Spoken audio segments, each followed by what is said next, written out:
Back when Honda released the Civic hatchback back in 2017, it really took the compact hatchback segment by storm. It was really a strong contender with a lot of standard features and just great bang for your buck.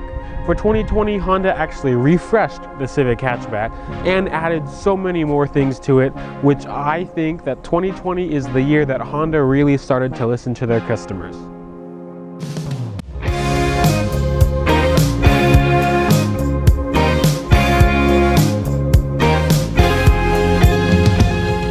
The 2020 Honda Civic hatchback is a perfect example of when a brand actually listens to their customers. All models now get standard Honda sensing, and this sport touring model even gets a standard 6-speed manual, which a lot of us enthusiasts really wanted. The sport touring Civics get these full LED headlights that fit nicely into Honda's signature grille. We also get body colored trim pieces right above the fog lights. The Civic hatch remains at a neat 177.9 inches, which actually makes it shorter than its sedan counterpart. Sport and sport touring models get these new 18-inch alloy wheels for 2020 as well.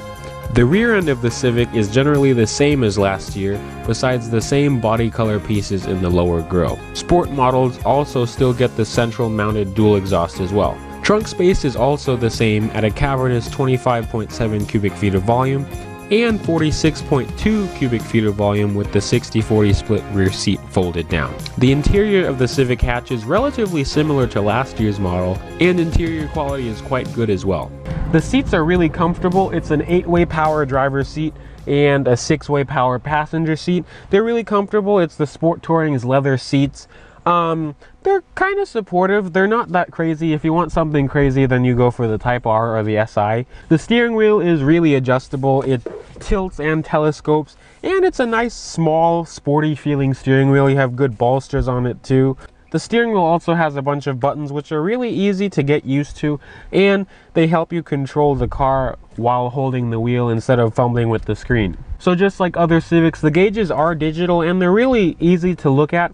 It's an analog style tachometer with a digital speedometer, and you can also configure the gauges to show whatever you want with the little buttons on the wheel as well.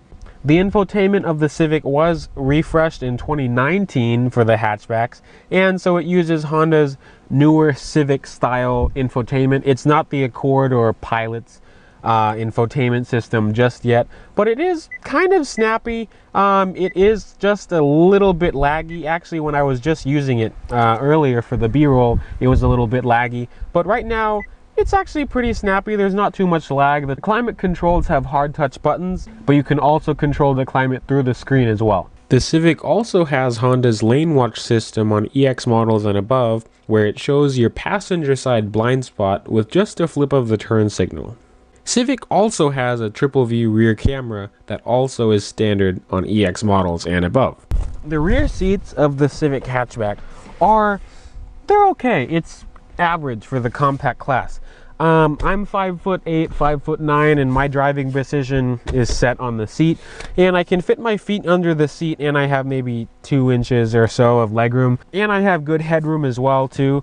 It's average for the class, but I wouldn't fit 5 big people in here, maybe 3 kids in the back and 2 adults in the front, so it's adequate. You also have heated rear seats, but you don't have air vents, which is something weird. That would be something nice to see, but the heated seats are a nice touch on the Sport Touring. All Civic hatchbacks get this 1.5 liter non-VTEC 4-cylinder that makes 174 horsepower in regular models, while sport models get 180 horsepower from the center mounted exhaust. All 6-speed models get 177 pound-feet of torque, and automatic models get 162 pound-feet of torque. Power goes to the front wheels either through a 6-speed manual or a CVT transmission, which is an $800 option. Fuel economy is expected to be 29 in the city and 38 on the highway with the manual, and 31 in the city and 34 on the highway with the CVT. So the real question of the Civic hatchback, especially in this sport touring trim with the 6-speed, is if it's a fun daily driver or commuter car. So this one, let's see here.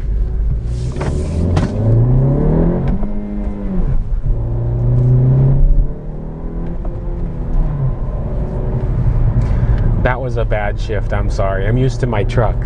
But it's a very quick little car. So like I said, it has 180 horsepower and 162 pound-feet of torque. So this thing really goes with the 6-speed, like,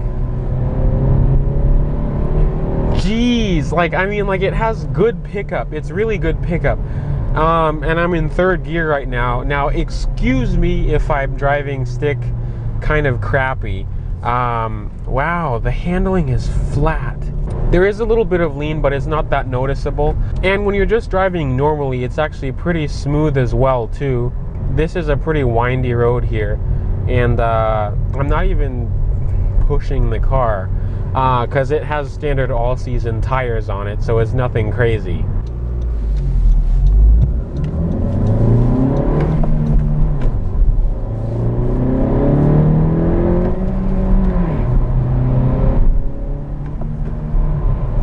So I think there's a little bit of rev hang with this stock.